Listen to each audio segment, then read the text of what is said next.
ఈరోజు నువ్వు అడుగుతున్నావేమో, దేవుడు నేను ఎందుకు నమ్ముకోవాలి? నిన్ను అపవాది వాడు అనుచరులతో పాటు పాప సంబంధమైన వ్యక్తులందరినీ అగ్నితో మండు గొండములో పడవేస్తాడంట.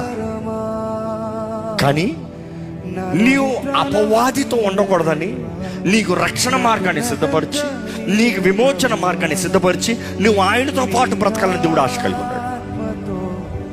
కానీ మానవుడు ఏమంటాడు తెలుసా?